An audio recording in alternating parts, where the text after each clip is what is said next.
आजभोलि धेरैलाई सताउने स्वास्थ्य समस्यामध्ये एउटा हो कब्जियत।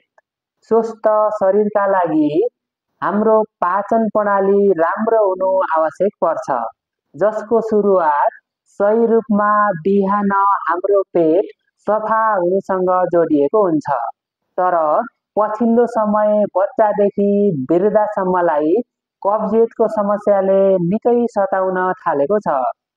पेट सफा नहुनु सामान्य समस्या जस्तो लागे पनि यो समस्या लामो समयसम्म रहिरह्यो भने स्वास्थ्यमा गम्भीर समस्या निम्त्याउन सक्छ। कब्जियतका कारण पेटमा ग्यास, एसिडिटी, अपच, पेट फुल्ने, टाउको दुख्ने र शरीरमा थकान अनुभव हुन सक्छ। पाचन प्रणालीसँग जोडिएको यो समस्याको प्रमुख कारण भनेको हामीले खाइने खानपान नै हो। नमस्कार सबैजनालाई स्वागत छ।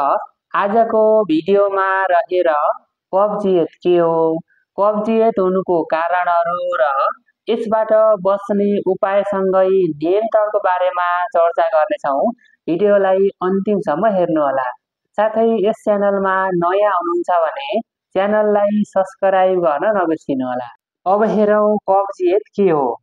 जब नियमित रूपमा दिशा गर्न गाह्रो हुन्छ, मल सुक्खा र कडा हुन्छ र पेट सफा हुन समय लाग्छ भने त्यसलाई कब्जियत भनिन्छ। साधारणतया एक व्यक्तिले हप्तामा 3 पटकभन्दा कम दिशा गरेको अवस्था कब्जियतको सङ्केत हो। कब्जियत हल्कादेखि गम्भीर हुन सक्छ। कहिलेकाहीँ खानपान परिवर्तन गर्दा कब्जियत हुन सक्छ। किन हुन्छ कब्जियत?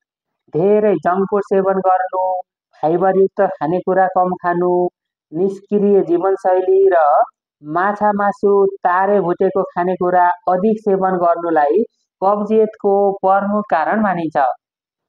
यसबाहेक पानी थोरै पिउने, धेरै कोल्ड ड्रिङ्क सेवन गर्दा तथा दिशा गर्ने समय अनियमित हुँदा र निद्राको कमीले पनि कब्जियतको समस्या हुने गर्छ। कब्जियतबाट बच्ने उपाय र नियन्त्रण।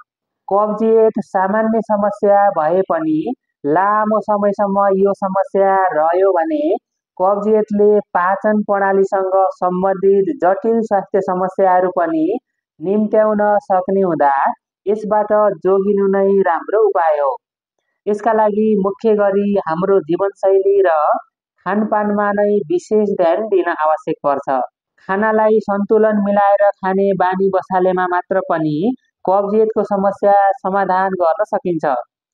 कब्जियत हुन नदिन बिहान उठ्नसाथ खाली पेटमा 2 गिलास मनतातो पानी पिउने र दैनिक 2 लिटर पानी पिउने गर्नुपर्छ। धेरै चिल्लो पदार्थ, कोक जस्ता सोडाजन्य पदार्थ नपिउने। माछा मासु खाँदा सलाद, फलफुल, सागपात प्रशस्त मात्रामा खाने। त्यसका साथै सागपात खाने, फलफुल खाने, दाल खाने गर्नुपर्छ। यसका साथै तनावबाट टाढा रहने, जीवनशैली सुधार गर्ने, नियमित शारीरिक व्यायाम गर्ने, दैनिक कार्यमा नियमितता ल्याउने जस्तो कि खाने काम गर्ने, सुत्ने, शौचालय जाने समयलाई नियमित गर्ने, चिया कफी कम पिउने गर्नुपर्छ। यदि लामो समयसम्म कब्जियतको समस्या रह्यो भने चिकित्सकको सल्लाह लिनुपर्छ। स्वस्थ जीवनशैली अपनाऊ र कब्जियतको समस्याबाट टाढा रहौँ।